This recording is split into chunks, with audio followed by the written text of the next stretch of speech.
Go for a little bit in the news tonight. Let me give you a little bit of a new world order and what's happening in the news. You know, for those of you that are new, if you have any new people here today, would you just raise your hand? Let us know your first time. Would you raise your hand? Let's welcome them then tonight. Come on over here. Welcome. What we do is we do an in the news. If you've been watching on YouTube, we do an in the news for a little bit, give you some current news articles and how it fits in prophecy. And then we go into our detailed study of the book of Acts. And so I wanted to give you a little bit of in the news, starting with the New World Order. And this one's kind of interesting. How many remember me talking about AI and the robots from Hansen? Well, there's another one. Look at this. No way, you got to hear this article. Hyper-realistic robot that is indistinguishable from humans startles punters at a London pub by smashing a glass while talking about a machine invasion. Fred was built by engineers from a robotics company, Engineered Arts. They recreated 3D scanning details taken from 55-year-old Ted Roy Newell. To field the test the robot, a London pub was rigged with hidden cameras. The automation struck up conversations with unsuspecting members of the public before crushing the glass as part of the stunt to promote a movie called Westworld. A malfunctioning robot named Fred has terrorized drinkers in London pub by smashing a pint glass while talking about a robot invasion. The hyper-realistic automaton, modeled to be the exact replica of a London-based actor Ted Roy Newell, sat down for a refreshing lager at the Prince Albert pub in Maid Valley in the west of the capital. Unsuspecting customers were unprepared for what came next, with the humanoid berating locals before crushing the drinking vessel in his hands. He crushed it this way. The robot, described as indistinguishable from humans, was created as part of a stunt to promote a movie series, Westworld. Fred the robot was built by 5 engineers from a robotics company, Engineered Arts, based in Cornwall over 12 weeks. It only took them 12 weeks to create it. The team developed several 100,000 lines of computer code and tens of thousands of components, including a sophisticated metal skeleton, silicone skin, real hair, and solid acrylic eyes. All 3D scanned from Ted Roy to bring Fred to life. And by the way, I looked at the movie of this at the little blip, and it is unbelievable. It's indistinguishable from the actual actor who sat next to it. To field test Fred, the London pub was rigged with hidden cameras, and Fred was planted at the bar to see if he could beguile the public, and he did. The public did not know it was a robot. And so this is kind of something that's really kind of amazing to me. We're watching this thing grow by leaps and bounds, and we're seeing it happen over and over again. Let me give you another one. Social media now being used by intelligence agencies to collect biometrics. Amid the ongoing Facebook Cambridge Analytica debacle over their general surveillance and misuse of users' private data, there is an emerging trend that is infinitely more disturbing. The first story popped up in the UK yesterday, where police admitted to using a photo sent through WhatsApp to cull fingerprints for evidence that successfully led to the conviction of 11 individuals for drug crimes. Let me tell you how they did this. Of course, I read the article, so I'll give you a little paraphrase. WhatsApp had a picture of someone's hand that had drugs in it, and they were advertising to sell the drugs. Now, you would never be able to track that down, but what the police did is they took the pinky that was shown in the picture, they enhanced it, they ran it through their files, and they got a fingerprint off of it. And so what they actually did is they went to the house and they arrested the one that was doing it. That may sound good for us about criminals, but they can pull your fingerprints off of anything they want. So if you're not in the database and they want to put you in a database, all they have to do is get a picture of you that shows your hand. They can enhance it, and now they have your fingerprint. They can also get your iris scan, and also your facial recognition. So one of the things that we're talking about is we're talking about a real scary scenario. Privacy advocates have said billions of images Facebook is thought to be collecting could be even more valuable to identity thieves than the names, addresses, and credit card numbers now targeted by hackers. Biometric data for retinas, fingerprints, hands, face geometry, and blood samples are unique identifiers, this says. And yet it's not only hackers and social media companies that have found this data to be irresistible. According to a new report from Forbes, former military intelligence operatives are also creating their own databases from publicly available biometric information. So what they're doing is they want to market you. So you have intelligence agencies that are working for themselves that are compiling a whole bunch of data on people. So what they'll do is they can go to a locale, maybe Birmingham, approach the police and say, listen, we have 85% of the residents in Birmingham, we have all of their data. Would you like to buy it? So we're watching this thing get more and more intrusive, and so we're going to see probably sooner or later we're going to have to see some legislation on it if anybody understands what's going on, unless the government wants that stuff for itself. Let me give you a little bit more that's coming out. There's a new Bible coming out based on Israel. This week, the state of Israel will be celebrating its 70th anniversary. The story of the modern state of Israel has unfolded over several decades and is full of miracles of biblical proportions and is literally fulfillment of prophecy. It is the story of a people scattered across the four corners of the world who survived the worst form of genocide in human history, only to emerge from the grave and achieve a level of blessing and prosperity unmatched in the modern era. What is even more wondrous is that all of the incredible achievements that the Jewish people have accomplished in recent years in Israel were all promised in the Bible long ago. The Israel Bible is a brand new 2,200-page Bible that highlights the role of Israel in the fulfillment of Bible prophecy. Published by Israel 365 and the Jerusalem Menorah Books, the Israel Bible was produced by a team of Bible scholars based on Jewish teachings and wisdom from the Hebrew language. It has a unique English translation along with its original commentary, maps and illustrations, and is now available for sale from Israel 365 for $59. Here's an excerpt from the Israel Bible. 70th anniversary. 1. The ingathering of the Jewish exiles from the four corners of the earth. Ezekiel 34:13, and I will bring them out from the peoples and gather them. The ingathering of the exiles, known in Hebrew as kibbutz galut, is prompted throughout the Bible. Although scattered throughout the four corners of the earth, Ezekiel describes that one day God would gather the Jewish people and return them to their ancient soil, the land of Israel. For centuries, Jews have been praying 3 times a day for the fulfillment of this prophecy to their central prayer, known as the Amidah.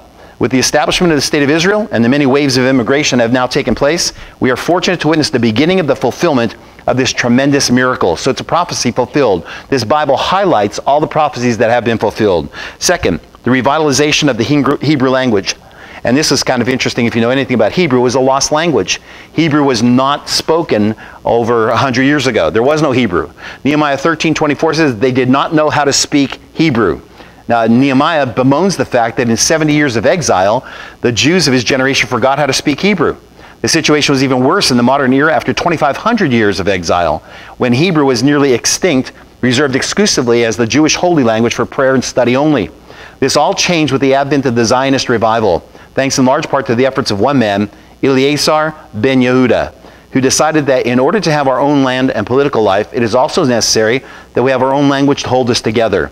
Many scoffed at Ben Yehuda's vision, but today, Hebrew has been revived from the dustbins of history and is now the official language of the State of Israel. That is a modern miracle.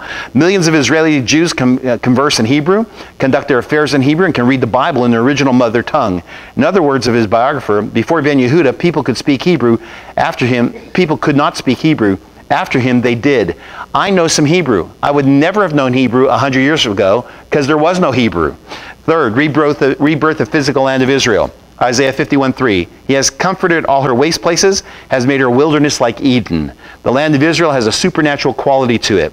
While under foreign occupation, it resembled an arid desert. There was nothing there. However, under Jewish sovereignty, it comes to life, flourishes, and yields great produce. Indeed, for nearly 2 millennia, as the land switched hands numerous times between various foreign powers, including the Romans, the Muslims, and the Turks, the land lay utterly desolate. If you went to Israel about 100 years ago, you would see that there was the wilderness of Sin to the south. There were the Judean mountains and just a little bit of green on those. And there were swamplands from Jerusalem all the way up to Galilee, all swamp. It was desolate. It was no man's land. No one even lived there. It's just scattered little things. Now Israel is an amazing land. The modern rebirth of the Jewish state in 1948 has brought with it an astounding development of the land, to the point where once again the Jewish people can claim a flourishing country all of their own in agriculture, technology, culture. Israel ranks among the most advanced countries in the world. Indeed, we are witnessing the Lord comfort all her waste places. So we're watching Israel, and it's a modern day miracle. And this Bible is an amazing Bible. By the way, I suggest you buy it if you want to get it. It's $59, Israel 365. I don't have any, you have to order them. But it highlights all of the promises and the prophecies. And it's pretty an amazing read when you go through it. Let me give you a little bit more about Israel. Tens of thousands of Jews returning to Israel right off the heels of that. After being spread throughout the world for 2,000 years, and just 70 years after the rebirth of Israel as a nation, tens of thousands of Jews are returning to their homeland as prophesied in the Bible. It's called the Aliyah. An Aliyah is when somebody's been dispersed. You have Jews that are in Europe were called Ashkenazi Jews. Jews that were in Africa were called Sephardic Jews. And so they have been dispersed and they've been assimilated. You will have Jewish names that are German, and they'll speak German. And so they'd be assimilated all over the world. And basically what's happened is there's been this move, almost like a migration. It's almost like no one's told them to do it, but the Jews are going back to Israel. We live in America. Most people tell me when I'm telling them I'm going to Israel, they say, aren't you afraid? I'm not afraid to go, but not only am I not afraid to go because I believe it's safe, but Jews from all over the world aren't afraid to go to live there. So listen to this. No place like home. Chairman Natsan Sharansky, and by the way, that's a Polish Jew, Sharansky. He was a Jew, an Ashkenazi Jew, who oversees the campaign to bring Jews back home, calls the return to Israel the gathering of the exiles, a movement that saw 27,000 new Jewish immigrants move to Israel just last year, with more than 3,600 of them coming from the United States alone. And so for almost 3,000 years, we were disconnected, he said, but we were praying for Jerusalem. So it's really the gathering of the exiles, and it continues every single day, he told CBN News. I'm very proud to be head of the organization now, which brought 3.5 million Jews from the creation of the State of Israel. 3.5 million came from around the world, and 700,000 from Arab countries. They've been coming out of Arab countries. Several 100,000 Jews from concentration camps from Europe, 1 million from the Soviet Union. We reached Ethiopia and brought more than 200,000 Jews, and also found the lost tribes.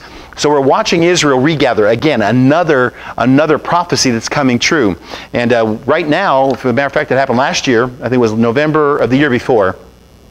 The most concentration of Jews in the world was in New York City. America had the most Jews. For the first time ever, there are more Jews in Jerusalem than there are in New York City. And so they're overcoming. And he asked them, why are they coming? He said, well, everyone that comes knows and feels that this is their home. And so it's really amazing to me. You see migration of birds and you might see migration of animals, but let me tell you something. There is a migration going, an ingathering. And if you know anything about prophecy, God will ingather the Jews, give them a land, the fig tree will blossom right before Christ comes back. So you are living. You may be the Omega generation. There was an Alpha generation. That was Adam and Eve. You may be the Omega generation. Now we say, man, I'm ready for it. So am I. All right, you need to be ready for it because our society isn't getting any better. Let me give you a little bit about economy. I've been telling you this and I've been harping on this, and I'm going to just continue to give you these news items as they come up every single week. Pathway to Mark, cashless society slowly gaining around the world. Several countries around the world have moved quickly towards the cashless societies in the last 5 years, most notably China and Denmark. Electronic payment apps, debit cards, and credit cards replace paper currency. Governments, banks, and corporations delight in the level of control this allows them over the population. When you have cash, the government can't always follow all your transactions. When you have digital currency, they can follow every single transaction you have. The United States has held out longer than other countries, this says, but now that has started to show signs that cash and the freedom it brings is on the decline.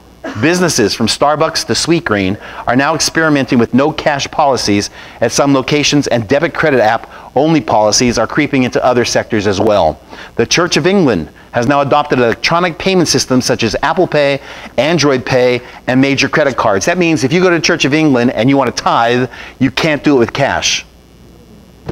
Though the numbers are not easy to track, the number of young adults who pay their bills, send money to friends, fill up their cars, and buy groceries, all without touching cash, is growing to the point where some financial experts believe that today's teens may, in another decade, be the first cashless generation in the United States. On March 29th, Visa announced the 50 winners of its Cashless Challenge contest, which challenges small businesses that now accept only credit card payments to compete for $10,000 in prizes.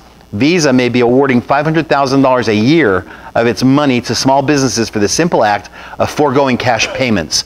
But the investment can have a powerful knock-on effect. First, the winners are required to explain how going cashless has positively impacted their businesses, which is in itself valuable marketing.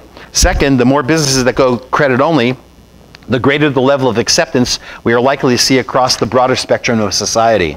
Businesses cite cost savings from time wasted counting cash, fees paid for armored car services, safety from theft. When cash is created as an object of value that must be counted, stored, and transported with care, it is clear how digital payment systems and credit cards can come out ahead. For individuals, there are no more trips to the ATM, no cash for thieves to grab in a robbery. A recent study sponsored by credit card company Capital One found that 25% of Americans don't carry any cash at all, ever. That's 1 out of every 4 Americans don't carry cash. And that will rise to 33% from adults between 18 and 35. Just 21% of Americans use cash as their most common form of payment, and the average amount carried is a mere $25. So we're watching. China and Denmark stand out as 2 countries moving quickly away from cash, with India and several other countries not far behind. Denmark favors credit cards and debit cards, while China has skipped cards in favor of and listen to this one because this is where we're going revelation-wise, with an app-based digital payment network as WeChat. According to the South China Morning Post, China registered $12.8 trillion of digital transactions. That's unbelievable in just the first 10 months of 2017. Without paper money, every transaction can be tracked, it can be logged, and forever linked to every citizen. Under the new social scoring system in China, listen to this, purchases that the Communist Party favors will improve your score. Will allow you, so if the Communist Party sees that you're crediting certain things, you're buying things with credit, which that's all they're going for, and they like what you bought because it's promoting the Communist Party, your score goes up. That's just like a credit score. When your score goes up, you are able to get a house, you are able to buy a car. If your score goes down, you can't. So it's controlling their society. How many of you see the revelation implications here? It's huge, and it's going on right now in our world. Let me give you a little bit about war. So obviously you've seen what's happened, it's bombing Syria. Reactions to our bombing of Syria as we joined together with the UK and France have been intense on all sides.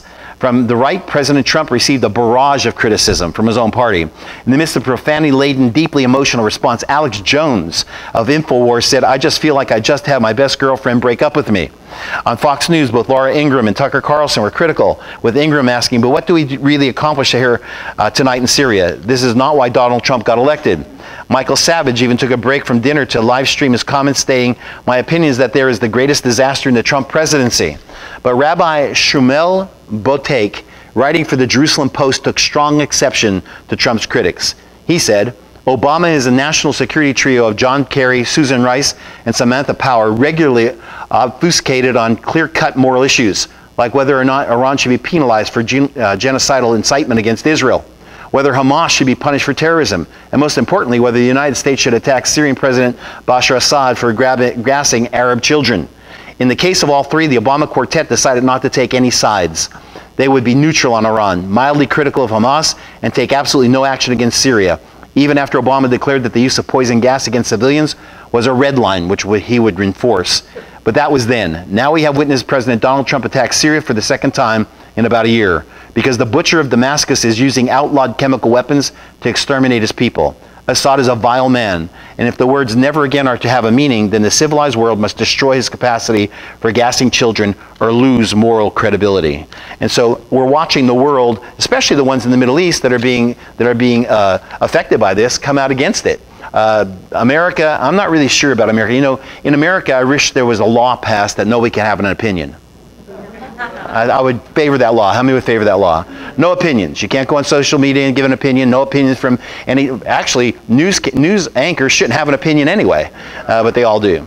So, by the way, if you voted for Trump, there was a poll going out, and you're pleased or upset over our bombing of Syria, on Facebook, a poll went out, and as of this writing, the votes were at 78% to 22%. 78% were pleased of what he's done. So let me just give you a little bit more about war. Russia is planning cyber warfare on the UK in response to the Syrian airstrike. So President Vladimir Putin, who has an ego bigger than Russia itself, said that if we did anything to Syria, he would strike back he would knock down our rockets, and he would strike back the places they came, meaning our destroyers. Well, nothing happened, obviously. Not one. Matter of fact, Syria launched an attack about an hour after all the bombs hit. The bombs hit within 3 minutes of each other. They were well coordinated, 105 of them, within 3 minutes of each other. They all hit once. Syria, an hour later, started to respond to it, which they shot up 40 bombs, 40 anti-missile missiles. And how many of you know when lead goes up and metal goes up, it's got to come back down? So it came back down on its own people, and we don't hear anything. Russia didn't do a thing, and Russia said it would, and it didn't do a thing. Now it's saying that they're going to have a cyber attack as a response towards England, and so we'll watch and see that. Let me give you a little bit about religion and how it's winding up there. There's the attack, by the way. Let me give you a little bit about religion, what's going on there. White House Bible study leader ripped for opposing LGBT and Catholicism. Capitol Ministries President Ralph Drollinger, who leads a weekly Bible study at the White House. I was really encouraged to hear who goes to this Bible study. Is being slammed by the leftist media and pro-LGBT groups for his views on homosexuality, gender roles in the Catholic Church. Drollinger, who played basketball for UCLA on a scholarship and later in the NBA for the Dallas Mavericks, is now pastor who oversees a Bible study in the nation's capital. And his views on LGBT issues, Catholic teachings, have recently been attacked by the leftist mainstream media and the LGBT activist group, including Human Rights Campaign and Outright Action International, taking heat for teaching Christian gospel instead of social gospel. The Bible study, which includes, listen to this, Vice President Mike Pence, Attorney General Jeff Sessions, Secretary of State Mike Pompeo, Education Secretary Betsy DeVos, and Energy Secretary Rick Perry, just to name a few, is under fire for not ascribing to politically correct worldviews on a number of social issues. Let me stop myself right there. You want to know why President Trump and his cabinet is getting attacked? There it is. Amen. Because they believe in the Bible. Yep. And so basically, I'm not telling you who's a Christian, who's not a Christian, but if they have Bible studies in the White House, by the way, this is every day in the White House, a Bible study every day on some of the top officials. Well, the left is going absolutely crazy on it because they're studying the Word of God. Listen, the outspoken pastor has sparked controversy for his views on same-sex relationships and Catholicism. As a result, progressive campaigners have objected to Drollinger's regular meetings with high-ranking U.S. politicians and fear the influence he could have on their political outlook. The last time I recalled the Constitution, you are free to do anything you want in America. No one can tell you you can't have a Bible study. No one. And so I don't even know where they're barking at. By the way, he's 7 foot tall. He's 63-year-old. His controversial views has recently been brought under scrutiny. It has to do with his biblical teachings on same-sex marriage. Homosexuality and same-sex ceremonies are illegitimate in God's eyes. That's what he said. And so they're taking him to task on it. I want you to know, not only do we have an opinion, but when it's based on the Word of God, that's a pretty solid opinion. Let me give you a little bit about science. How many of you like to fly? By the way, has everybody heard about what happened in Philadelphia? The South. That woman who was the pilot was an ex-Navy pilot. She was decorated many times, and they are crediting her with saving, I think, 143 lives. By the way, the cabin depressurized. When it depressurized, it sucked that woman to the window, and it could have sucked everybody out that window, believe it or not. You don't have to fit the window to go out the window. The pressure would pull you straight out. Well, she obviously got down under 10,000 feet quickly, which will pressurize the cabin. And it came out today, and you're not hearing a whole lot about it. She is an amazing Christian woman with several children, and she loves God with all of her heart, and she credits God, obviously, for giving her the wisdom to do that. So I think the world should start to capitalize on some things like that. Speaking of planes, look at this. It's the world's biggest plane. That wingspan is over a football field long. That's 100 yards, 300 feet long. World's biggest plane with 2 cockpits, 6 jet engines, and a wingspan longer than a football field will take off within months. Paul Allen, who co-founded Microsoft with Bill Gates, unveiled the enormous aircraft in June of 2017. Stratolaunch, it's called, is designed to carry rockets between its 2 fuselages before they launch into space from air. The 6-engine plane has a wingspan of 385 feet, which is longer than the length of a football field. It could run supplies to the International Space Station and deliver satellites and experiments into orbit. In the long term, once it has been deemed safe enough, it will even carry astronauts into space. The world's longest plane, Stratolaunch. By the way, at the 34th Space Symposium in Colorado, Stratolaunch revealed that it's hoping to conduct the monster plane's first flight this summer. Some are talking about a prototype to have commercial airlines be this size. It's already gone through 2 taxi tests. A taxi test is when they take it down the runway and try to take off. Usually, if you fly a plane, you'll know this. Even a small Piper Cub, if I was going to fly a Piper Cub, which I've done, you take it down 70 miles an hour, you pull the throttle back, and you're up in the air. It's easy to take off in a plane. Well, that critical amount of 70 miles an hour is very, very important, or you won't get off. Aerodynamics doesn't happen. Well, this plane had taxi speeds, and usually most of those planes only will hit 70 or even 80. Even a jetliner will only hit 80, 85 miles an hour down the runway. This one, it goes to 180 miles down the runway, which means it takes off very quickly. So it's an amazing feat. Let me give you a little bit more about the planet and what's going on there. A massive earthquake struck on the Persian Gulf. A 5.9 quake strikes southern Iran near the nuclear plant One nuclear plant in Iran, this earthquake came within 6 miles of it. And so it's very, very dangerous what's going on. 5.9 struck southern Iran and near country's sole nuclear plant. And you'll see that little green spot right there. The USGS put the earthquake's magnitude at 5.9, while Iranian state television, citing officials, described the quake as a magnitude of 6.7. Varying magnitudes are common immediately after a trembler. Iran sits on a major fault line, and it's prone to nearly daily earthquakes. In 2003, a 6.9 magnitude flattened the historic city of Barn, killing 26,000 people. In November, a 7.3 magnitude earthquake struck a mountain region in Iran near the Iraqi border, killing over 1,500 people. And so far, there's no reports of anyone being injured. There's somebody who wrote into this article, and I don't usually give you these statements, but this one wrote in and got a lot of flack from it, so I'm going to read it to you. It's from RLSA447, that's their name. God says in Jeremiah 49:38, he will set up his throne up in Elam and destroy from there the kings and the princes. That tells us one of the reasons why God is fiercely angry, because there is a bad leadership in Iran today with the Ayatollahs. Iran has one of the most repressive Islamic regimes in the world right now. Elam is part of Iran today, and that area where Iran's nuclear facilities are currently located, it hugs the Persian Gulf. So when you look at a modern day map of Iran, it encompasses the ancient lands of Elam and Persia. Iran's Bushehr nuclear reactor is in Elam's Bushehr province, and that area is a nuclear disaster just waiting to happen.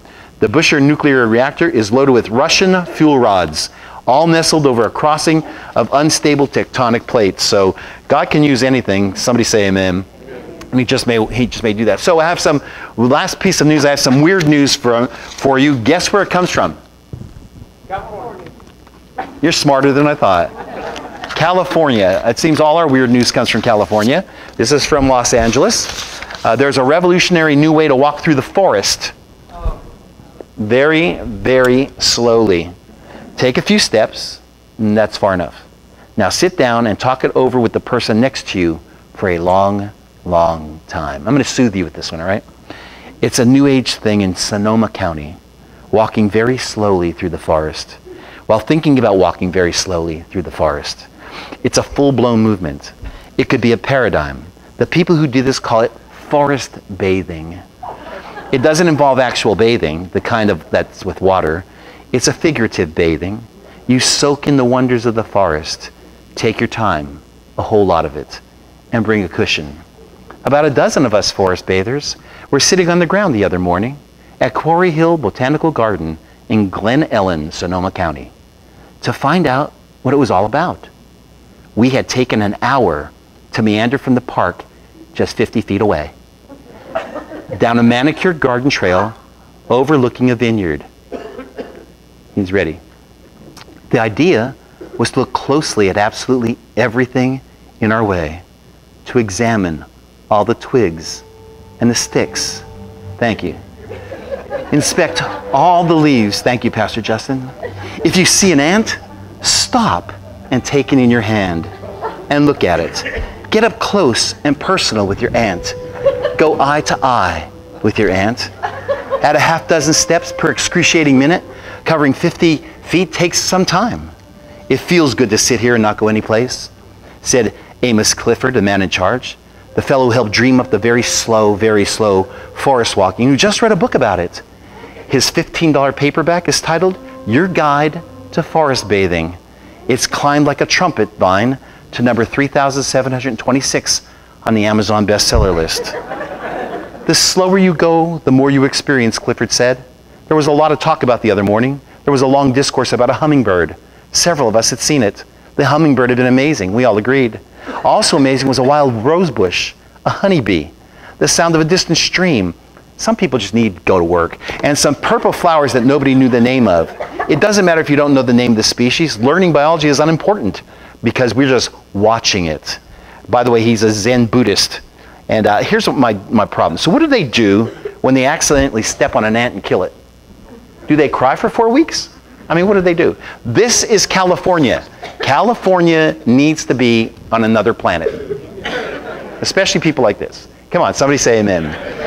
Maybe somebody should spend some time meditating on God's word instead of that. I'm going to ask the ushers if they come forward. That's in the news with sound effects and all. Thank you, Pastor Justin. Let's thank Pastor Justin.